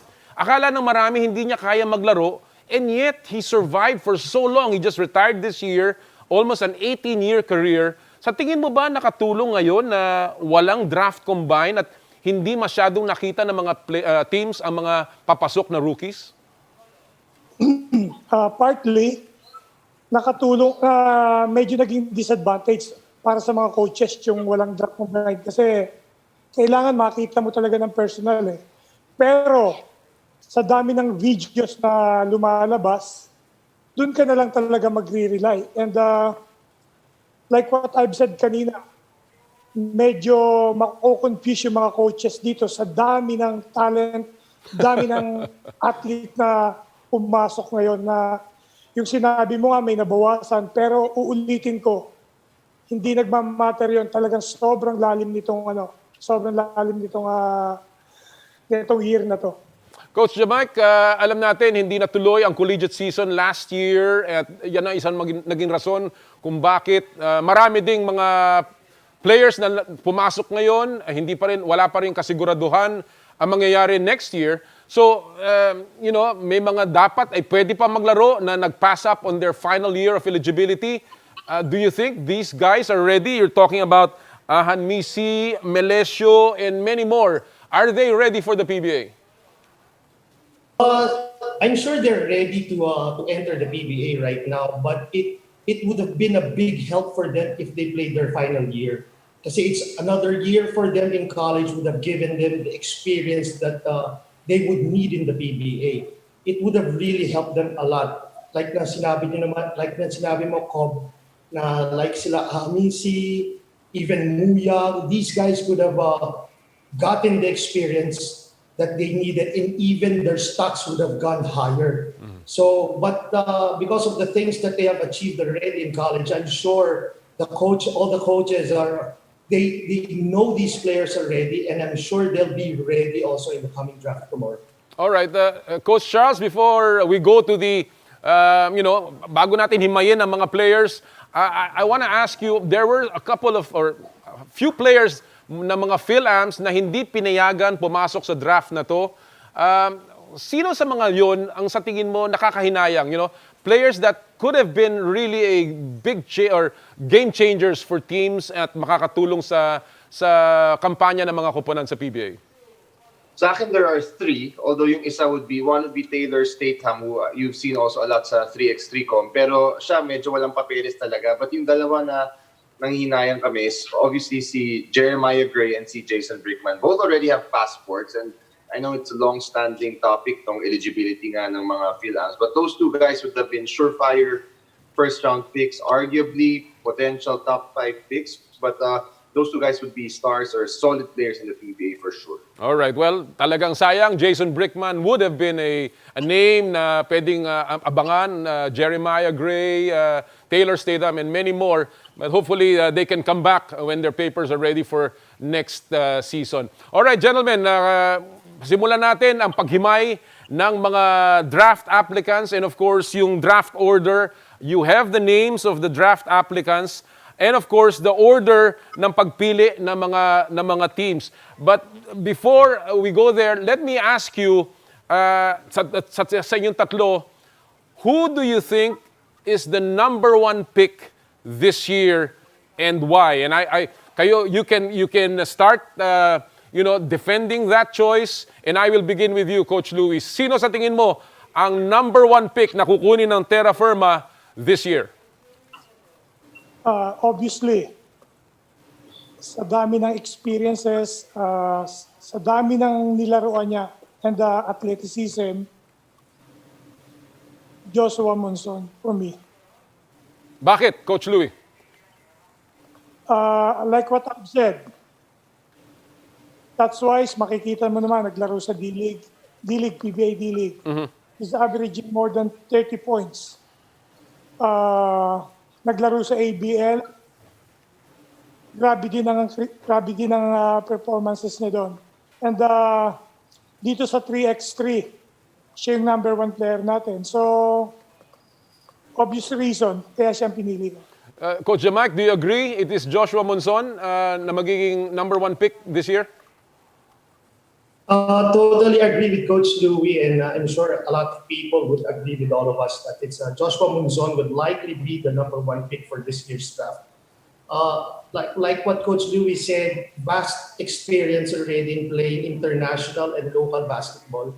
And Terra Firma gave up CJ Perez, so they're opening up that slot for him. So he's gonna have a lot of playing time. He's gonna be very dominant, and he's gonna be very exciting. And one good thing about this kid, he will play multiple positions. So he can defend and he can score, and he can even give out the assists. So I'm pretty sure Terra Firma will get Joshua Monzon. Charles, do you agree? And if you do you think that this was deliberate on the part ng Terra Firma when they let go of CJ Perez? Well, ako, number one, I don't actually agree. I know Terra Firma has All kind right, of said good, that they okay. will take Joshua So sino Monzon. sa tingin mo ang number one pick? Ako si Mikey Williams ako. Mikey Williams, okay. Yeah.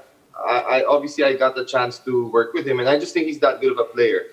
That guy has played in the NBA, G League. He averaged 20 plus, close to 20 points per game in college, which I think is pretty good. But I am a bit worried because he is a bit older than Josh by a few years. I mean, you can't go wrong with Joshua Monzon. He's a great player and will probably be the number one because yun na nga, he's kind of similar to what they lost with CJ Perez in terms of the way they play. Pero ako, I'm just sold on Mikey Williams, and I think he's going to be that good. And whichever team he ends up with, which probably won't be number one, I think he's going to be a star in the PBA. Oh, interesting. Coach Louie, any reaction to that? Sa tingin mo ba, Mikey Williams is a name na dapat i-consider ng Terra Firma? Considering na, he's a guard and maybe he can lead this team? Yeah, I agree with Charles. Kasi 3 or 4 years ago, nag-workout siya sa amin ni Coach Alex Alaska. This kid is a stud. Look, hindi biro yung mag-average siya ng double figure sa NBA D-League. And like what I've said, nung mag-workout siya kay Coach Alex sa amin, sa Alaska, hindi pa lang siya eligible noon. Pero kung eligible siya noon, sabi nga ni Coach Alex, Coach, hindi tayo magdadalawang isip dito. So, I agree with Coach Charles. Pero, at this point in time nga, sa nakikita ko, grabe din yung Joshua Monzon.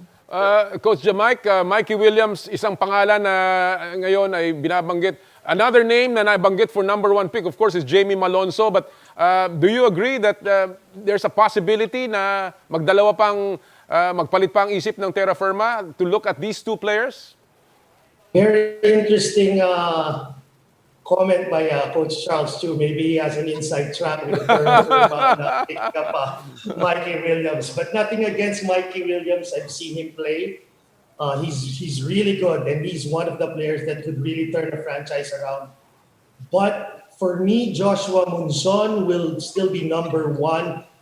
I really feel because of, like what Coach Charles already said, a few years older to see Mikey Williams. But if ever Mikey Williams ends up in the first pick, Terra Firma will not be wrong with their picks. Either Joshua Monzon or Mikey Williams. All right. Well, it's interesting how this will go around, and certainly aabangan yan bukas kasi with that the first pick is never sure until the last minute. Kaya it will be very exciting kung anong sasabihin ng Terra Firma tomorrow. But let me go now to just the list of draft applicants dito, gentlemen. Alam natin na this is a guard-heavy draft, and when you look at the list, I'll start with you, Charles.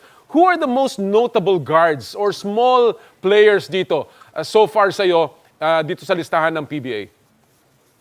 Well, I guess apart from si Monzon and Mikey Williams, no, I would actually put in si Jamie Malonzo. I know he's more of a forward, but he also can play the guard because he has enough handles, he has enough shooting, and he has the size. So obviously, you mentioned him in a bit.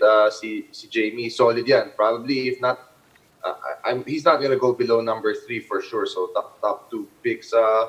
Kung guard mismo kasi, actually, well, some of the guys you mentioned, sila Medesio, Ahanisi, I think those guys will be solid guards apart from the 3 names that we already mentioned, Com. Okay. Coach Louie, meron ka ba nakikitang mga gwardya na, let's take out the 3 top picks na sinasabi natin, Mikey, Monzon, and Jamie Malonzo. meron ka bang nakikita ng mga notable guards dito sa listahan ng papasok na rookies? Depende kung anong klaseng gwardiya ang gusto natin. Kung talagang point guard ang hinahanap mo, pwede mo tignan yung Frankie Johnson. Then yung mga locals natin, yung mga homegrown natin, sila Milesio and the little guy from San Sebastian. Si RK Ilagan, Coach. RK Si Ilagan. RK Ilagan. and Andrea Karakot. Karakot, yes. Like what you've said, sobrang rich sa guards itong draft na to. There is also, andun din si Philip Manalang, andyan si June Manso, Coach Jamike. These names na, are PBA ready? Well, I think Jun Manzo has proven that he can be the team. He turned around. He was a starting point guard for UP that turned it around. Philip Manalang is also a good point guard. He can be a good backup point guard for any team in the PBA. But I'm really high on this kid, Taylor Brown and Brian Enriquez. These are the players that we haven't really seen. But from the looks of it, I even asked Coach Charles about what he can say about Taylor Brown a few weeks back. And he said a lot of good things about this kid. And this kid, Brian Enriquez, he's going to be a surprise in the draft. So very exciting for all the teams. Like what we all said, it's going to be a very, very deep draft. And no matter what position you're looking for, it's available for tomorrow. Well, Brian Enriquez comes from William Woods University, a very unknown school. And of course, si Taylor Brown is also another guy, comes from UBC. He's quite young, 6'3" guard. Charles, what do you have on Taylor Brown? Taylor Brown, we got a chance to play him in the Jones Cup, 2 years ago na pala yun. He had a great game against us. I think he scored almost 30 points. A very good shooter. His body's already, I think, built, PBA ready. But by now, has some athleticism. So I think he's going to be a solid pick. Actually, a lot of teams have been asking about him. I know one team wanted to kind of keep him a bit on the down low, under the radar. Pero parang maraming teams na medyo matunog na yung pangalan niya. So I think he will be picked possibly in the first round. But he's a name that, again, a lot of us aren't that familiar with. All right. Puntahan naman natin ang forwards, Coach Louie. Again, we're looking at shooters, we're looking at slashers. Sino sa tingin mo ang impressive? Aside, of course, from Monzon and Malonzo, who are the others na sa tingin mo ay mataas na pipiliin dito among the forwards? Kid from San Beda, player ni Coach Jamike, si Alvin Coach, of Tana. Yeah, of Tana. That's why, sabi ko nga, yung draft na 2, 3, and 4, hindi mo makikita kung sinong kukunin number 2. Pwedeng Oftana, pwedeng Malonzo, pwedeng saka to si Mikey Williams. So, yung first 2, 3, and 4, meron pa tayong scorer from UE, si Pasaol. So, yun yung mga posible. Depende sa pangangailangan ng teams, pero kung nangangailangan ka ng mga sure offensive player, and like this guy, si Oftana nga, this is a two-way player. Sa akin, ang taas ng tingin ko sa batang to. All right. Coach Jamike, any other forwards? Oftana obviously is a name na hinahabol ng a lot of teams. Nagsabi na si Coach Jeff Carriazo, nagsabi na si Coach Yengyao. Any other forwards that you think are going to be out there na for the picking ng mga koponan? This kid, Santi Santillan, he's going to be a very good pickup also. Because yung upside niya, napakataas. Because right now, in college, he has played the 4. Then eventually, in the near future in the BBA, he will slide into a 3. He will develop his skills, he will develop his shooting, and he's going to be a player that he's going to play multiple positions in the coming years in the BBA. So I'm really high also with this kid, Santillan. All right. Charles, meron ka ba bang idadagdag doon sa listahan? Oftana, Santillan, you got all these shooters around the guards right now? Actually, to me, those 3 are the surest picks in terms of forwards. They are all going to be solid players. Binila ko nga kanina that there are 8 na I think are sure things in the PBA. Those 3 names that the coaches just mentioned are also my top forwards in this draft. So, mahirap naman. Ako palagi huli. Nauubusan na ako. Pero, No, but yung you know, tatlo, sure. of course, dahil nga medyo may napuntang mga players sa Gilas, Will Navarro would have been a terrific a guy. Si Tungkab would have been terrific. Jordan Heading. But again, because they're going to Gilas, medyo kumonti yung mga forward line. All right, kung ganon, let's talk about the bigs. And I'll begin with you, Charles. Sino sa tingin mo, siyempre, ang dami dyan nangangailangan na tumapat kay Junmar, tumapat kay Slaughter, tumapat kay Stan Hardinger. Who do you think is going to be among the top big men choices in the draft? I think the two sure bigs that we have that will go high will be Larry Muyang and Ben Adamos. Obviously, we've seen them a lot in the NCAA. Larry Muyang led Detran to a championship. He's a really tough guy, very physical player. I think he'll fit in the PBA. And then si Ben Adamos, I believe he also played for Coach Jamike in San Beda. I could be wrong at that time, but he had one of his best stints in San Beda playing for Coach Jamike. He's a solid big man, can play back to the basket, very good shot blocker. So those two bigs are the sure things for me. And then you have like the projects na teams would probably want to take a risk on, guys like Troy Reich, si Honkvis, James Laput. So yeah, I think marami din namang big men na may height dito, may size. All right, Coach Louie, do you agree na Larry Muyang and maybe si Ben Adamos will be the top centers of this draft? Yeah, agreed. Kasi lahat ng sinabi, mayroon pa akong gustong project din to, yung Lapot. He's a 6'10". Then yung, I don't know kung paano ipopronounce to, Holmquist. Holmquist. Yeah. So, yun yung mga big guys na nasa list ko. Alright. But yung dalawang binanggit ni Coach Charles, Adamos and Muya. Let's move forward dito, Coach Jamike. No? Nakita na natin yung listahan. Ang daming yung napinili na obviously are going to be in the first round, maybe in the second round. But are there any sleepers? Yung mga players ba na surprise picks sa tingin mo na tinatago pa ng mga koponan at this point? Are there any sleepers in this draft so far? There's going to be a lot. I firmly believe that Brian Enriquez will be a sleeper in this draft. Nick DeMoses will be another one. Nick DeMoses will be another good pickup for any team. And even this kid from UP, David Morel.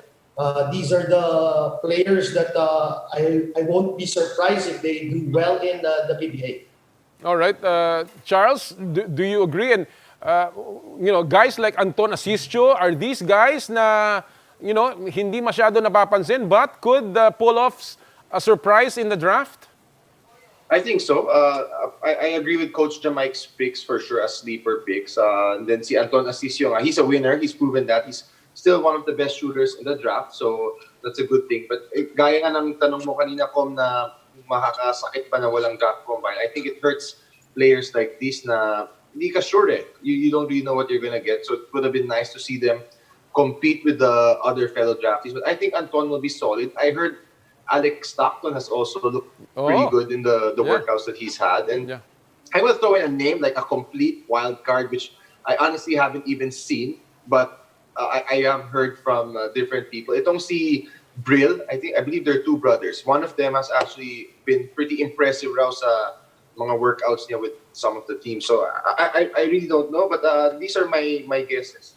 Coach Louie, meron mga second generation players dito. Andre Paras, si Ravanes, si Lastimosa. Are these players na kahit papano yung pangalan nila makakatulong sa kanila dito sa PBA draft? Yeah, that's for sure. And pero isa lang nakita ko sa kanila si Andre Paras. And ang nakita ko sa kanya, he's a monster when it comes to rebounding. Kasi hindi ka pwedeng tsumachamba lang sa rebound. Ginugusto yan eh. And sa D-League, nakikita ko siya. Sometimes nagte-20 rebounds siya. Mm-hmm. So, malaking maitulong sa kanya, especially anak siya ni Benji Paras. Siyempre, nandun yung legacy, andun yung genes, andun yung pangalan. Coach Jamike, when we talk about the draft, meron din mga teams na naman pipili, especially pagdating sa dulo, third, fourth round picks, na mga proyekto, projects na hindi pa ready itong player na to, but nakikita nila may potential. May nakikita ka bang ganyang player? Sabi nga natin, this is a deep draft that, you know, even in the third round, probably may mga players na maaari mag-survive dito at magkaroon ng career sa PBA? There will be a lot also, I believe, no? Like, for example, like Raymar Kaduyak from Lyceum, he can help, he could be a very good backup point guard for any team. So sila Jay Havelosa from Ateneo, I feel that he's an undersized big man, but this kid can play. He's very smart. They could be taken in the third round. And also Joe Presbitero, the former captain ball of San Beda, he's a tall and smart point guard also, which I feel they have a good chance to crack a lineup if given an opportunity. Great names. Charles, do you have any other projected players dito? Yung mga potential, diamonds in the rough, ika nga, na maaaring makuha sa dulo ng draft next tomorrow?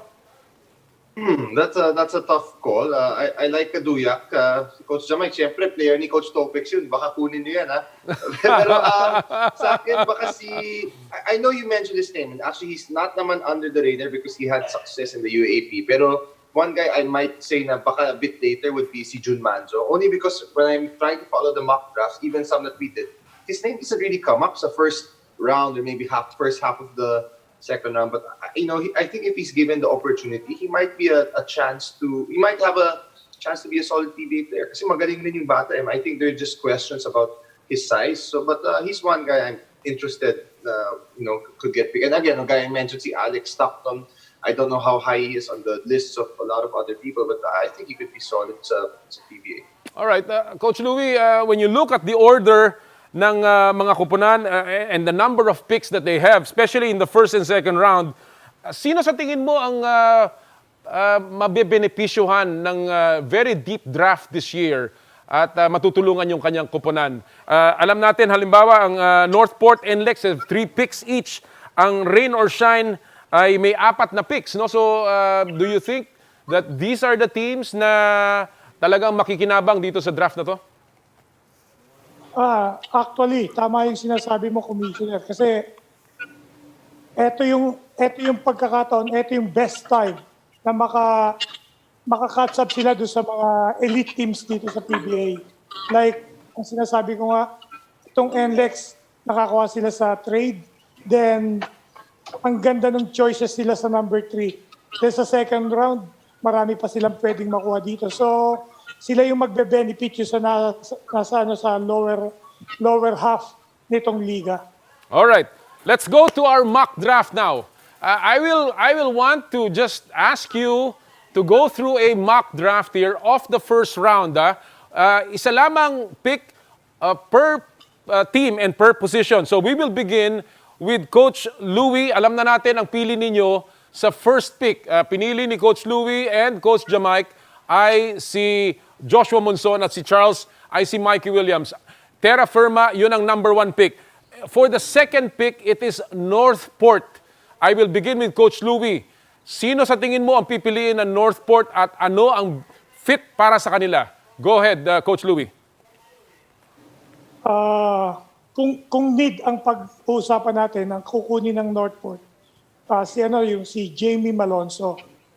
Pero kung ang gagawin natin is yung best talent na natitira, I'll go for Mikey Williams. All right, Coach Jamike. Depende kung sinong need and kung sinong best talent na natitira. Coach Jamike. I feel that Northport will pick Calvin Oftana. Calvin Oftana. I really feel that yes, they will get Calvin Oftana in the second pick overall. Bagamat nakuha na nila si Greg Slaughter. Wow. Yes. Wow, that will be a twin tower combination. All right, Coach Charles, Northport second pick. Ako, I'd go with Jamie Malonzo. I heard, I could be wrong, that they are choosing between Malonzo or Pasaol Pangaraw kasi syempre yung connection nila dun. But But ikaw, kung ikaw. I would go with Jamie Malonzo. All right, let's go to the third pick of the draft. NLEX ang pipili. I will begin with Coach Jamike. Sino ang pipiliin ng Road Warriors, Coach Jamike? I feel because if I pick Oftana on the second, it's going to be Jamie Malonzo. Jamie Malonzo. Coach Charles? I would go with Calvin Oftana because I picked Jamie Okay, so Malonzo yung tatlong yun, yun ang tatlo. Oftana sa third. No, nasan si Monson? Where is Monson for you? Ano? Oh, yeah, Munzon pa pala. Sorry, Munzon din for Oh, baka Index. nakalimutan mo si Monson, ha? So, Nakalimutan ko tuloy. you mean to Oo say nga, si Munzon. Northport? Mikey Williams pala ako number 1. So, Munzon ako sa third. Monson, all right. Coach Louie, sino napapili ng NLEX sa number 3? Oftana. Kaftana. All right. Let's go to the fourth pick na ngayon ay nasa talk and text na. Now that they have gotten this from NLEX, Coach Charles, sino ang pipiliin ng talk and text?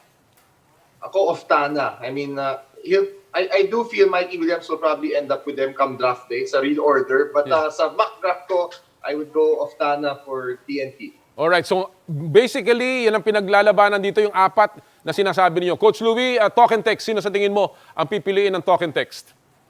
So, ang pick is ano, di ba? Ang una mo is Monson, Monson, Malonzo, Oftana, then Mike Williams. Mikey Williams. Wow. Talagang top 4 yung apat na yun, ha? Coach Jamike, ikaw? It's gonna be Mikey Williams for talking. Mike and Williams. All right. Tapos na yung apat na consensus top 4 ninyo. Let us go now to the fifth pick. Rain or shine ang pipili at number 5. Coach Louie, sino sa tingin mo ang pipiliin ni bagong head coach Chris Gavina? I guess ang kukunin nila ngayon dyan is Muyang. Larry Muyang. Oh, wow. They need a big, some big, Very interesting. Coach Jamike. This is going to be a very interesting draft pick for Rain or Shine because if we all remember, they let go of their point guard, Chris Rosales, in preparation for Jason Brickman. So unfortunately, Jason Brickman wasn't able to finish his papers on time. So this is gonna be this pick of Rain or Shine will change the dynamic of everybody. So I really feel Rain or Shine with Coach Chris Gavina, he will pick Santi Santillan. Santi Santillan. Wow.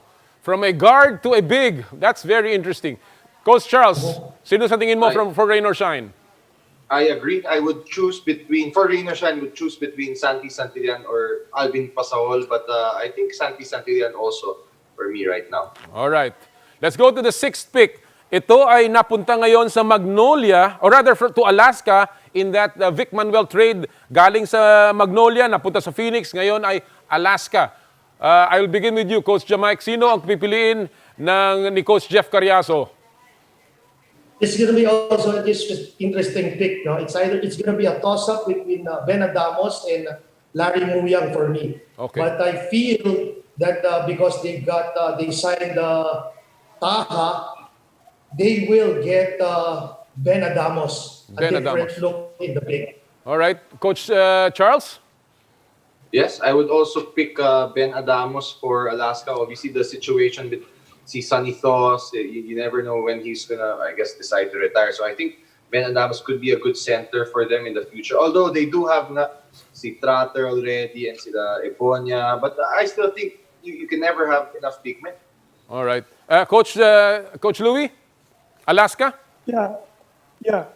It will be big ang kukunin nila. So it will be Santillan or Adamos. Okay. Naubusan tayo ng oras dito. So the next picks na nagsisimula tayo, it will now be Phoenix. I will just go with one coach. So I will begin with you, Coach Charles. Sa 7th pick ng Phoenix Fuel Masters, sino sa tingin mo? Sayang, sana si Coach Jamike para alam na natin yung pick nila. ayoko nga masabi ni Coach Jamike eh.